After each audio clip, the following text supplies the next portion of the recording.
Bismillah, alhamdulillah, wassalatu wassalamu ala rasulillah wa ala alihi wa sahbihi wa mawala. Rabbi syrah li sadri wa yassir li amri wahlul 'uqdatam min lisani yafqahu qawli. Subhanaka la 'ilma lana illa ma 'allamtana innaka antal 'alimul hakim. ولا حول ولا قوة إلا بالله العلي العظيم. Hadirin wal hadirat yang dimuliakan Allah, alhamdulillah pada malam hari ini kita kembali diberikan Allah kesempatan,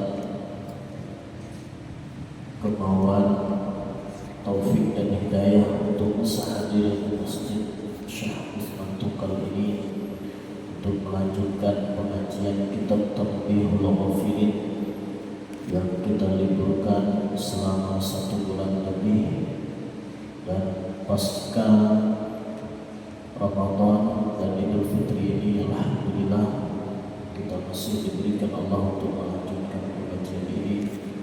Maka sama-sama kita berniat thalabul ilm untuk mengharap ridha Allah, untuk mendapatkan ilmu barakah manfaat dunia dan akhirat, dipanjangkan umur kita dalam taat dan ibadah, berkah hidup kita untuk dunia, untuk agama serta untuk akhirat, dan kita hadiahkan pahala untuk musafir. Semoga diberikan Allah kelapangan, kesejahteraan di dalam alam kubur. Ala hadhihi fi kulli niyatin salihah. Al-Fatihah. أعوذ بالله من الشيطان الرجيم. بسم الله الرحمن الرحيم. الحمد لله رب العالمين الرحمن الرحيم مالك يوم الدين إياك نعبد وإياك نستعين اهدنا الصراط المستقيم صراط الذين أنعمت عليهم غير المغضوب عليهم ولا الضالين.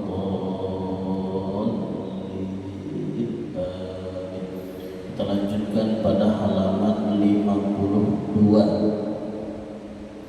Halaman 52 baris keempat dari atas. Maka ketahui olehmu bahwasanya fakir itu perhiasan segala arif. Jadi kalau orang itu arif, maka Allah takdirkan dia fakir. Kenapa? Karena fakir itulah yang menyebabkan dia kenal dengan Allah. Karena orang yang diberikan Allah kekayaan, bisa jadi dia terdidik, terhijab dari Allah dengan kekayaan itu. Maka dia tidak mengenal Allah dengan sebenar-benar kenal, dan dia tidak berusaha untuk mengenal Allah karena terdidik, terhijab oleh harta. Oleh karena itu Allah kadang menjadikan fakir seseorang, dan itu adalah kebaikan untuknya. Maka bila kita diberikan Allah takdir menjadi orang fakir, kita belajar husnuzan. Jangan sampai dikalahkan oleh nafsu kita yang buruk sehingga kita bersuudzon kepada Allah, berburuk sangka, ya Allah, kenapa Engkau jadikan aku fakir? Kenapa Engkau takdirkan aku miskin? Kenapa Engkau sulitkan rezeki aku?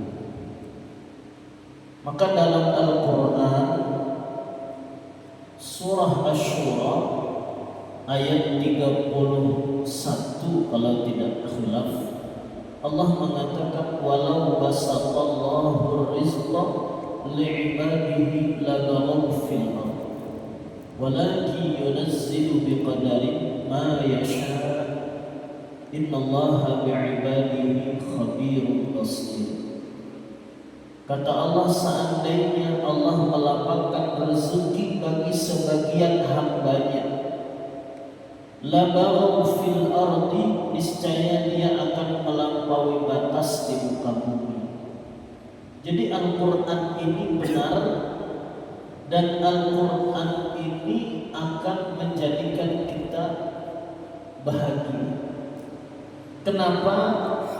Karena bisa jadi Allah mentakdirkan kita dalam keadaan fakir, sempit rezeki sekarang ini, karena mungkin kita termasuk salah satu daripada hamba-hamba yang disebut dalam ayat surah Asy-Syura itu. Seandainya aku diberikan Allah kekayaan, mungkin lupa untuk ibadah, lupa untuk bersyukur. Itulah kita belajar husnudzon dengan takdir dan ketetapan Allah. Maka kalau pakai ilmu ini aman, tidak ada sedih, karena kefakiran itu bukanlah kehinaan. Justru Allah menjadikan fakir itu hiasan orang arif, dan pelit segala yang menuntut, dan kehidupan segala dan pelita segala yang menuntut, dan kehidupan segala abid. Jadi fakir itu pelita, dan dia adalah ciri orang yang ahli ibadah, dan bekal segala yang berakal. Jadi fakir itu bekal orang yang berakal. Maka Nabi memang di waktu masih muda kaya, ya. Mahar menikah 100 ekor unta, kalau dikali 30 juta, jadi hampir 3M harga. Bukan sedikit, kaya, lagi muda, pedagang, bisnismen, bukan pedagang di dalam kota, tapi pedagang internasional. Kalau sekarang kan dari Arab Saudi ke Syria, Syria itu Suriah, Damaskus ibu kotanya, Yordania, Israel, Irak, Iran itu termasuk negeri Syria. Jadi Nabi itu berjalan dari Mekah, pergi dari Mekah ke sekarang ini negara Suriah, negara Lebanon, negara Irak, negara Yordania, negara Palestina, negara Israel, itu negeri Syam, negeri Syria. Jadi perdagangannya sudah jauh internasional. Maka wajar Nabi itu menjadi orang kaya di waktu muda, tetapi ketika beliau tua, hartanya habis diinfakkan untuk berjuang di jalan Allah. Dan Nabi juga berdoa, Allahumma ahyini miskinan wa amitni miskinan wahsyurni fi zumratil masakin. Ya Allah, hidupkan aku jadi orang miskin. Buktinya Nabi ketika sudah tua hidup dengan Aisyah, ada tak hari ini kita untuk makan? Kata Aisyah, tidak ada. Kalau begitu aku puasa. Berarti fakir dia untuk makan tidak ada.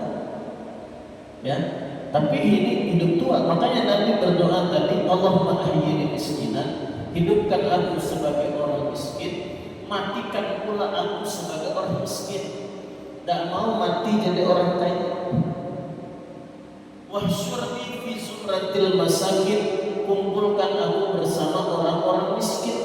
Karena Nabi cinta dengan orang miskin, minta dikumpulkan dengan orang-orang fakir dan miskin. Ini doa Nabi. Kalau nak amalkan silakan. Cuma saya kemana-mana masjid tak pernah dengar imam berdoa kayak gitu. Padahal doa Nabi. Jadi kalau nak ikut Nabi amalkan doa. Cuma kalau imam berdoa kayak gini tak ada yang mengaminkan, insyaallah. Ya, hidupkan miskin, matikan miskin, kumpulkan bersama orang-orang miskin. Ya, nah, itulah. Jadi artinya ibu hiburan bagi orang fakir miskin, bahwa Rasulullah itu juga dihidupkan Allah miskin. Dan jangan putus asa, karena tadi ingat, fakir miskin bukanlah kehinaan, justru jadi kemuliaan di hadapan Allah. Dan sentosa segala kekasih dan mematikan segala yang jahil dan kehinaan segala yang lain, maka di sana beroleh kemenangan bagi barang siapa yang mengetahui akan yang sebenar-benarnya. Jadi kalau kita ini dibukakan hijab, dibukakan dinding pengetahuan kita itu, melihat yang hakikat, ya, kita akan cinta dan ingin menjadi orang miskin karena fadilah dan keutamaannya. Sama sholat berjamaah dilihatkan oleh Allah pahalanya. Kata Nabi, pasti manusia itu akan mendatangi masjid walau hawan, sekalipun merangkak datangnya. Ya. Kenapa? Karena diperlihatkan keutamaan dan kelebihan ibadah. Tetapi kenapa tidak demikian? Supaya ini menjadi ujian dan berpahala besar. Kalaupun ada manusia yang berusaha untuk memberikan balasan langsung, itu pun jadi ujian. Maka di Jawa ada namanya Haji Sulaiman. Kemarin bulan puasa, tarawih 50.000. Ya, tarawih 50.000. Kalau berjamaah, sekali jamaah 20.000. Wah, ramai sampai ke jalan, viral di berita itu. Jamaahnya sampai ke jalan, rupanya kasih duit. Tapi tes besok tidak ada dikasih duit. Besoknya jerah, mudah tidak dapat lagi. Apalagi kawan di baru dengar cerita dapat duit gitu. Rupanya ikut datang sekali dan dapat lalu ada. Ya, itu ujian. Ya, tidak dinampakkan ini juga ujian. Berarti terlihatlah, nampaklah orang yang benar-benar ikhlas, percaya, yakin dengan adanya balasan walaupun belum nampak. Tapi ada baiknya, ada mudaratnya. Kata saya tadi, karena dikasih duit jamaah tarawih sampai ke jalan, satu lorong tuh jalannya diisi dengan tarawih semua. Ya, karena dikasih duit habis sholat 50.000. Ya, masya Allah. Tetapi itu juga menjadi tidak baik ketika orang yang belum punya hati bersih sehingga dia beribadah hanya untuk materi. Ya, maka kita ada baiknya juga tidak diadakan seperti itu, atau tidak ada di tempat kita yang seperti itu, melatih kita benar-benar ikhlas. Kalau di Tegal mungkin belum ada. Ya, kalaupun ada mungkin tidak diumumkan dan tidak sebesar itu. Kalau di tempat saya kemarin di pesantren, ya memang jamaah tuh saya kasih duit, ya pas tarawih ke-26, dikasih makan minum gratis sampai sahur. Tapi sembahyangnya 30 juz semalam. 30 juz setelah. Jadi baru datang 10 lembar dan dapat duit. Semangat kawan sembahyang. Tapi 5-6 rakaat cuma semangatnya. Habis itu balik. Karena serakaat 1 juz, hampir 18-17 menit serakaat. Makan kopi, itu semangatlah dia makan, sembahyang lemah. Dan dikasih duit kan. Sampai habis tarawih jam 4, 10 lembar lagi saya kasih. Ya, kalau tidak salah berapa tuh? Pokoknya 10 lembar tapi 2000-an. Ya. Nah, jadi 40.000 sampai tarawih itu. Karena saya itu bukan punya saya. Pas mau ngadakan sorenya ada orang antar duit, nah cocoknya gitu. Ustaz bagilah terserah untuk siapa. Jadi saya kira jam mengadakan tarawih 30 juz semalam itu 3 orang, 4 orang, rupanya datang 30 orang. Ya, habis juga duit lebaran tadi itu. Nah, tapi karena orang tadi sudah berniat untuk memberikan jamaah, alhamdulillah rezeki dia mungkin dengar dan dia kasar sudah dapat duit. Ya, alhamdulillah ya. Karena coba tahun depan malam 26 buat saya. Dari maghrib juz 1 rawatibnya, dan itu sembahyang isya sudah 6 juz, tarawihnya jam 8.30 udah juz 7. Nanti jam 3 selesai tarawih 20 rakaat, dari jam 3 sampai jam 4 sembahyang witir 1 jam. Tapi jangan membayangkan berdiri terus dan sembahyangnya damai, sembahyang santai. Kenapa saya bilang imam itu sudah berdiri ini 15 menit, kita tengok Quran sehalaman 2 halaman lagi rukuk baru mau Allah. Nah, ini untuk makmum nakal. Tapi boleh, karena saya sudah bilang dari awal ini sembahyang tarawih boleh imamnya sebentar lagi rukuk, cukup baca Fatihah baru ikut. Rakaat keduanya boleh duduk, tidak naik. Ya, boleh duduk. Karena sembahyang sunat boleh duduk, walaupun mampu berdiri. Jadi kayak gitu. Nah, nanti sembahyang selanjutnya imamnya mulai kopian makmum tadi. Bahkan saya tengok ada yang bawa kelambu, ya, bawa kelambu kawan. Tapi dia bawa anak kecil melatih anak-anak kita. Jadi kalau dia capek sembahyang dia ikut, tapi sudah capek masuk dalam kelambu. Nah, ini melatih kesungguhan dan juga melatih keikhlasan. Karena saya dulu dari zaman saya mondok, saya pengen sekali ikut di Pandeglang, Banten itu ada namanya Kiai Buya Dimyati, tarawihnya 1 malam 30 juz. Tapi karena waktu dan keadaan tak sempat mau datang ke situ, kiainya sudah wafat. Sekarang anaknya Kiai Abu Muhtadi, ya, yang sepuh di Banten itu penerus beliau. Jadi di pondoknya 3 tarawih, ada yang 30 juz semalam, ada yang 1 juz, ada yang ayat pendek. Jadi alhamdulillah dari tahun kemarin sudah mau mengadakan, belum tak adakan tahun tadi. Anak murid saya yang saya tunjuk jadi imam juga, karena berdua imamnya, kalau saya dia kan tak tahu. Nah itu pun dia teler sudah di juz 14, saya yang melanjutkan selanjutnya. Ya, jadi katanya sampai Ustaz itu, jangan berpikir macam-macam, kita coba. Apa kau buat teler apa aku? Ya, ternyata saya duluan. Jam 10 saya sudah setengah tidur, sudah di sembahyang tarawih, duduk tertidur pula.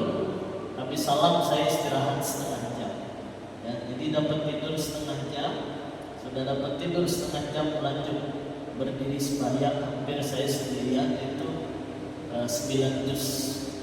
Ya, jadi kalau mau coba dijamin makan, minum, kopi, mie, buah, kue. Tidak tahu tahun depan apa ada yang kasih juga tidak tahu. Kalau ada, kalau mau coba. Malamnya tahun depan 3, malam 1, malam 20, malam 20, 30 juz. Tapi kalau malam 1 janganlah terkejut nanti kawan. Ya, nah, tapi kalau santri-santri itu memang dilatih sudah, ya, supaya seperti itu. Dan kata Isa bin Maryam alaihi salam, al-faqru masyaqqatun fid dunya wa rahatun fil akhirah. Nah ini ingat, yakni fakir itu kesukaran di dalam dunia dan sentosa di dalam akhirat. Jadi kalau orang berilmu nih, malah dia mau fakir di susahnya sebentar, nanti senangnya lama di akhirat. Itu orang fakir. Maka ketahui olehmu bahwasanya kesukaran di dalam dunia itu wajib atas orang yang fakir. Fakirnya lebih daripada orang miskin, ya. Hingga sampailah kesudahan, karena bahwasanya sentosa tiada hasil melainkan dengan kesukaran. Yang namanya nyaman itu setelah susah, ya. Jadi saya cerita lagi, sembahyang 30 juz itu selesai tarawih, sahurnya berjamaah, nikmat. Sudah sahur, imsak, azan, ya. Saya tengok mata kurung semua nih, langsung gas subuh, ayatnya wal asri inna a'tayna, wirid pendek, habis ini kata saya masuk ke waktu semuanya.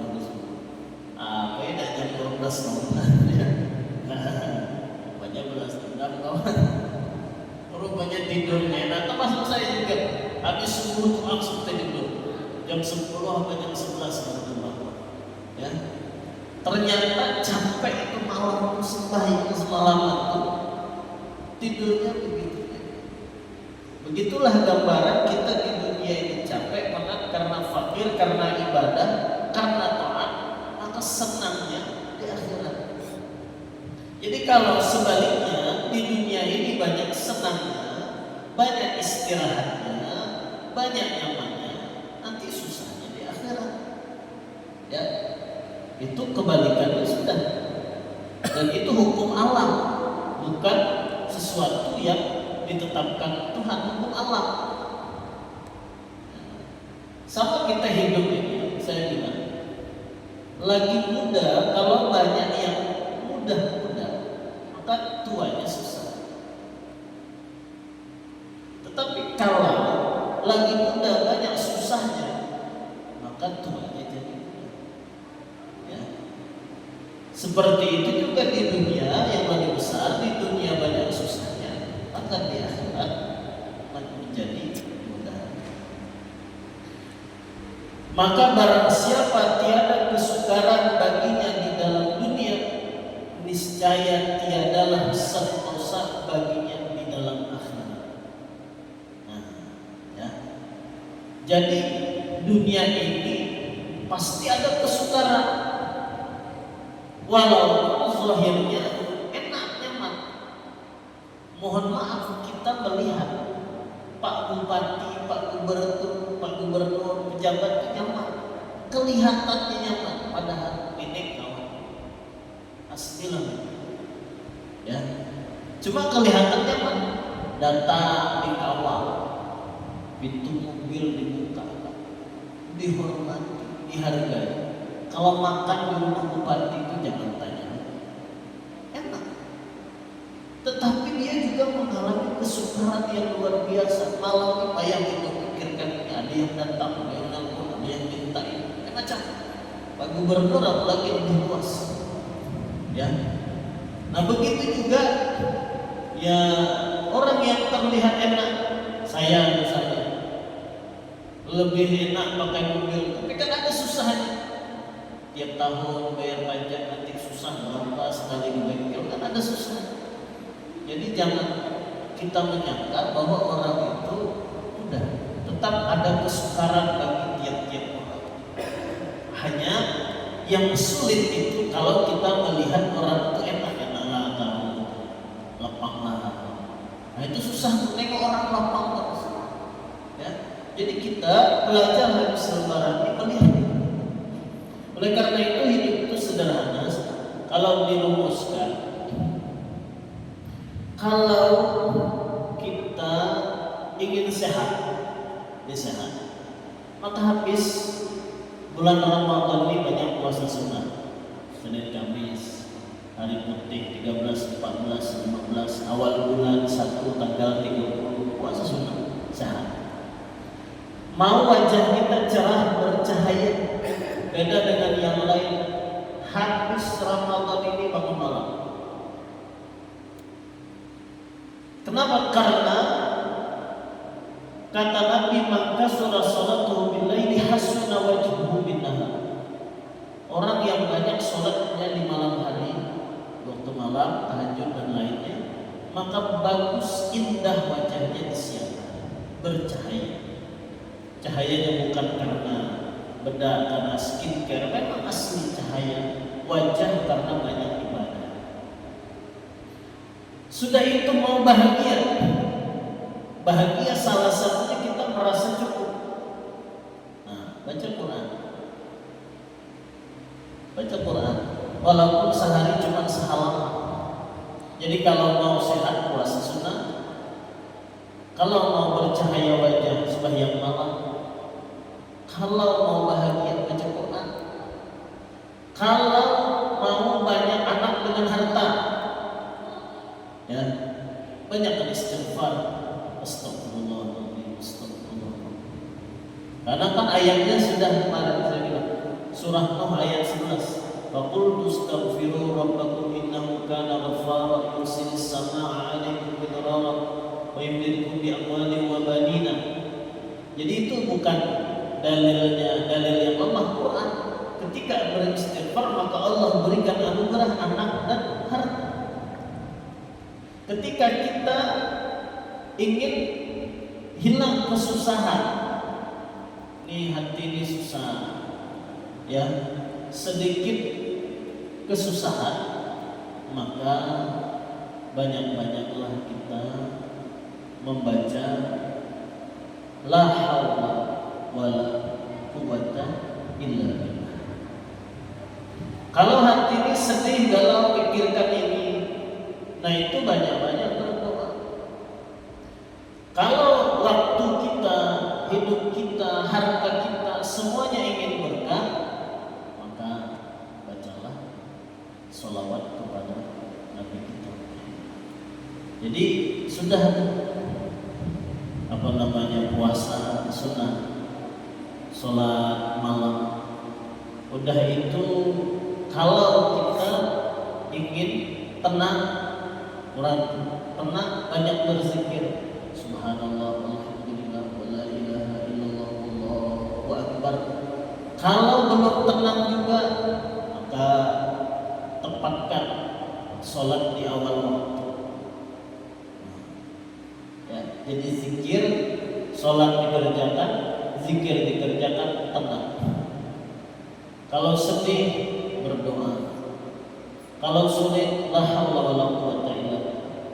Kalau ingin berkah waktu kita, umur kita, harta kita, baca Allahumma shalli ala sayyidina Muhammad. Sudah kalau itu Allah. Jadi kepakiran bukan masalah. Sugih orang itu. Malamnya tahajud, siangnya puasa sunnah, dikit-dikit astagfirullah, subhanallah, alhamdulillah, la ilaha illallah, wallahu akbar. Sudah makan makan, la haula wala quwwata illa billah. Ya. Akhirnya yang nawarin aja makan juga. Nah, masyaallah, alhamdulillah, dapat rezeki. Tidak ada susah-susah orang yang masih makan. Ya, halal. Ya, kita tidak minta, orang yang beri.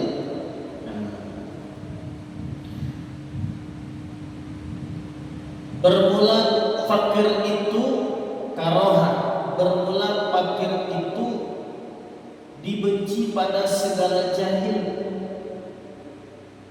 Jadi orang jahil, orang bodoh tak semau fakir. Maka orang yang bodoh, ya, dia kaya mengaku dia fakir. Kemarin tuh nerima zakat, orang bodoh, ya. Padahal dia punya harta, emasnya ada, tapi dia ngaku aku ini susah, Ustaz, tak ada duit, tak ada harta. Kata orang sugih ini Ustaz, udahlah kata saya. Berarti dia mendoakan dia supaya jadi orang susah, padahal dia punya harta. Nah, itu jahil. Kalau orang kita ini miskin, kita ini fakir, orang tak kasih zakat karena orang anggap kita dikaya. Alhamdulillah, berarti mendoakan kita jadi orang kaya. Dan manis pada segala arif. Nah, jadi manis bagi orang arif. Maka barang siapa tiada ia dengan fakir, maka ia itu jahil. Maka ketahui olehmu bahwasanya fakir itu benar dengan tiada munafik, dan barang siapa memakai dengan segala nifak itu, maka ia itu disekutukan Allah dengan akan dia dalam dunia dan dalam akhirat. Dan barang siapa memakai dengan sidik, dengan benar, jujur itu, maka ia itulah terlebih mulia dalam dunia dan dalam akhirat.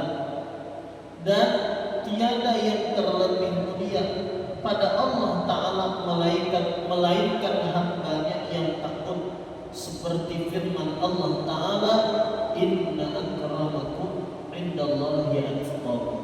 Sesungguhnya, yakni bahwasanya yang terlebih karim mulia pada Allah Ta'ala itu yang takut daripada kamu.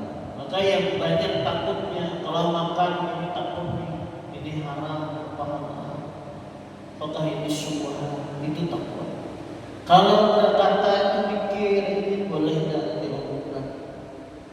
Kalau dia berbuat ini boleh tak berbuat. Takut. Nah, itulah orang yang mulia. Maka ketahui olehmu bahwasanya takwa itu tiada hasil melainkan dengan 3 perkara, dan yaitu ilmu dan akal dan fakir. Nah, takwa itu didapatkan dengan ilmu, maka kita harus belajar cara bertakwa, takut kepada Allah, mana yang tidak boleh, mana yang boleh, mana yang diridhoi oleh Allah. Dengan ilmu, akal, kita berpikir ini bolehkah dikerjakan, ini diridhoi Allah atau tidak, berpikir. Kenapa? Karena orang punya ilmu tetapi dia tidak punya akal, bisa jadi diperbuatnya. Kenapa? Karena dia tahu tapi akalnya tidak bekerja, tetap dia lakukan. Maka ditanya Malik tadi, kau nggak mau Malik? Adalah kau tahu tak Malik itu dilarang, tahulah. Nah, ketika dia Malik berarti dia tidak berpikir bahwa itu tidak boleh. Akibatnya akan seperti ini, dia akan ditangkap, bahkan dia akan dihukum, dipukul orang. Dia tidak memikirkan, berarti waktu itu dia tidak berakal. Dan fakir. Nah, jadi dengan fakir ini maka Allah menjadikan orang tadi tidak lagi bergantung dengan harta, dengan selain Allah. Dia fakir bergantung kepada Allah. Tapi ingat, fakir yang berilmu dan berakal. Kalau fakirnya tidak ada ilmu, tidak menggunakan akalnya, maka itulah yang dikatakan oleh Nabi, kadal faqru ayyakuna kufra. Hampirlah fakir itu jadi kafir. Kenapa? Gara-gara dia fakir, dia tidak berilmu, rupanya mudah diumpan. Dikasih duit, ikut aku, kemana? Ke sana, rupanya ke tempat ibadah agama lain. Dibawa ke gereja, mau. Kenapa? Nanti kasih kau duit. Nah, itu gara-gara dia fakir dan dia tidak berilmu, tidak berakal. Artinya akal dalam agama ini artinya dia dengan iman.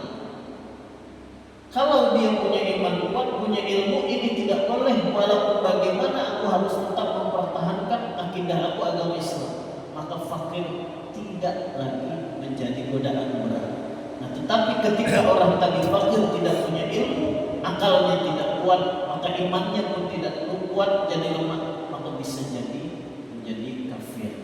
Nah, termasuk misalnya gara-gara jodoh, yang perempuan menikah dengan laki-laki kafir. Nah, karena ilmunya kurang, akalnya lemah, iman jadi lemah, nah ikut ke laki. lagi agama lain ikut, ada yang kayak gitu ya, atas nama cinta tahan menjadi kafir.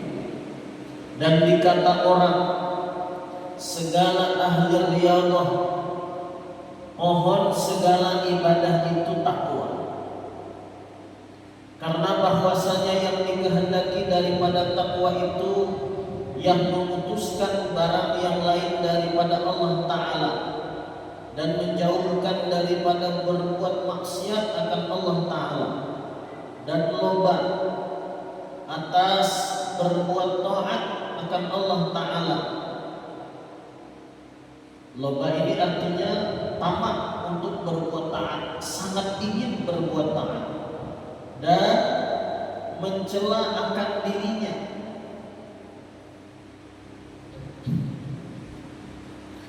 dan membesarkan bagi surah Allah Ta'ala, dan penyayang akan makhluk Allah Ta'ala, dan kasih karena Allah Ta'ala, dan benci karena Allah, dan memberi karena Allah, berkata karena Allah, diam karena Allah, berjalan karena Allah, mengerjakan yang disuruh karena Allah, menjauhkan yang dilarangkan itu karena Allah. Itulah sebenar-benarnya takwa. Jadi kalau bukan karena Allah itu bukan takwa. Maka nanti ada kita belajar buat ikhlas. Ikhlas itu semata-mata karena Allah. Jadi kalau ada orang sembahyang karena orang lain, karena tetangga, karena tuntutan di situ kalau tak berjamaah dibilangi orang tak ada taat. Nah, ini bukan karena Allah, berarti belum takwa yang sebenarnya. Orang cuma nengok dia itu rajin ke masjid. Jadi kita harus terus menambah ilmu. Kalau mungkin pertama belum ikhlas, tapi karena kita belajar ikhlas karena Allah, harus semuanya karena Allah, itu maka jadi takwa. Tantangannya juga berat. Jadi orang bertakwa ini kadang menghadapi hinaan, cemoohan orang. Ke masjid terus, kasihan anak bininya di rumah ditinggalkan terus ke masjid. Itu kan kalau kita menghiraukan itu, katanya kalau kayak gitu aku gak usah ke masjid. Nanti apa kata orang, ke masjid terus kasihan anakku. Terganggu iman kita, terganggu takwa kita. Maka yang namanya ikhlas karena Allah itu sama pujian dengan hinaan orang, tidak peduli dengan pujian dan hinaan orang. Maka kita buang orang itu, belajar. Tadi semuanya karena Allah. Kita benci karena Allah, kita sayang karena Allah, memberi karena Allah, mengajar karena Allah, berjalan semuanya karena Allah. Jadi kalau ada orang ada masalah, ada sebagian orang ini kalau dipuji dia semangat, kalau dihina dia lemah. Itu tanda dia belum ikhlas, berarti dia belum sebenar-benarnya takwa. Maka yang lain daripada yang demikian itu, maka yaitu jalan sesat. Ya, jadi kalau beramal karena orang, takut karena orang, sesat. Kata kita Tabiul Ghafilat, yang amat sangat terlebih daripada binatang. Maka jika dikata orang yang berakal, wallahu a'lam. Bismillahirrahmanirrahim. Alhamdulillahirabbil alamin. Wassalatu wassalamu ala asyrofil anbiya'i wal mursalin wa ala alihi wa sahbihi ajma'in. اللهم انفعنا بما علمتنا وعلمنا الذي ينفعنا وارزقنا علما ينفعنا. اللهم اجعل انفسنا مطمئنه تؤمن بلقائك وترضى بقضائك. اللهم انا نسالك ايمانا ويقينا الصالح